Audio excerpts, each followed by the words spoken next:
जय श्री कृष्णा। कैसे हैं आप सब लोग। आज बात करते हैं कालसर्प दोष की। कालसर्प दोष का नाम सुनते ही लोगों के पसीने छूट जाते हैं कि अरे पता नहीं कितना बड़ा हमारे कुंडली में दोष है, और एकदम से होपलेस हो जाते हैं कि पता नहीं क्या होगा हमारे जीवन में, हमारे भविष्य में। एक्चुअली में ये दोष नहीं होता है, इसको योग कहते हैं। जो हमारे पुराने जन्म के कर्म होते हैं उसके अकॉर्डिंग ये जो कुंडली में योग होते हैं उसका ही एक उदाहरण है कि राहु केतु के बीच में सारे ग्रह आ जाते हैं, जिस वजह से ये योग बन जाता है। तो इसमें घबराने की बात नहीं है, छोटे छोटे आप उपाय करिए, उससे कुछ भी नहीं होगा। ऐसा तो है नहीं कि राहु केतु की वजह से ही आपको स्ट्रगल है। कभी कभी ऐसा होता है कि और ग्रहों के कारण भी हमारी लाइफ में बहुत स्ट्रगल हो जाते हैं। तो इस चीज़ के लिए मत सोचिए कि वो दोष है तो हमें क्या होगा भविष्य में, कैसा, ऐसा कुछ नहीं है। आज मैं उसी के उपाय बताती हूँ।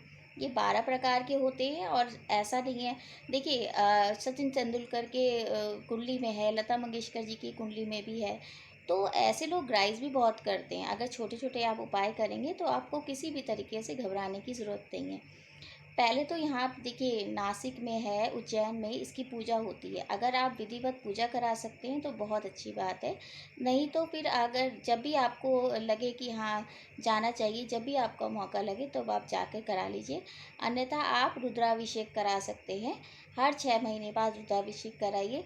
अगर किसी व्यक्ति की कुंडली में कालसर्प योग है तो आप उसके जन्मदिन पे रुद्राभिषेक कराइए, या नागपंचमी पे आप रुद्राभिषेक करा सकते हैं।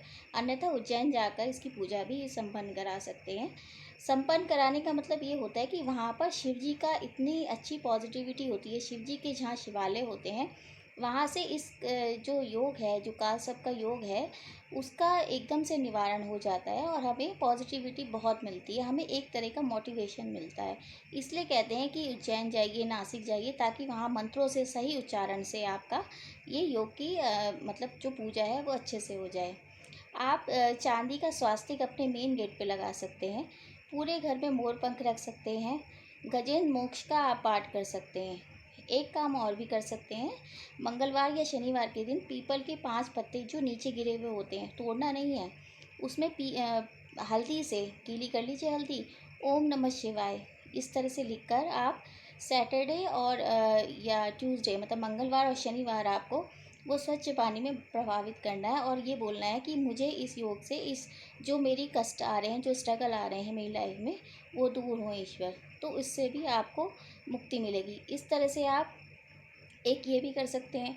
गजेंद्र मोक्ष का पाठ तो मैंने बोला ही है। जिन बच्चों को पढ़ाई में दिक्कत आ रही है वो भी अगर गजेंद्र मोक्ष का पाठ कम से कम श्रवण ही करें, मतलब सुन ही लें, उससे भी बहुत फ़ायदा होता है।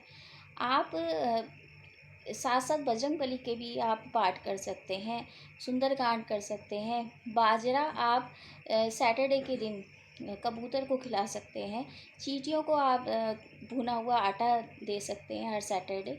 इस तरह से आप छोटे छोटे उपाय करेंगे तो बहुत अच्छा रहेगा। आप अनामिका उंगली में सर्प की एक अंगूठी भी धारण कर सकते हैं। तो बस आप इन चीज़ों का ध्यान रखिए और इससे डरिए मत। ये बहुत अच्छी योग भी है। इससे बहुत लोग राइज़ भी करते हैं। ऐसा नहीं है कि ये बहुत कष्टप्रद है। आप धीरे धीरे जो उपाय करेंगे आपको ज़रूर ही अच्छा लगेगा। एक लास्ट में एक और उपाय बताती हूँ। 2 रोटियाँ लीजिए, उसमें एक दोनों रोटियों में थोड़ा थोड़ा तेल लगाइए। एक रोटी काले कुत्ते को, या कुत्ता कोई भी हो उसको, और एक जो रोटी है वो आप गाय को दीजिए। उससे भी इस कष्ट से मुक्ति मिलती है, आपके काम बनते हैं। जय श्री कृष्ण।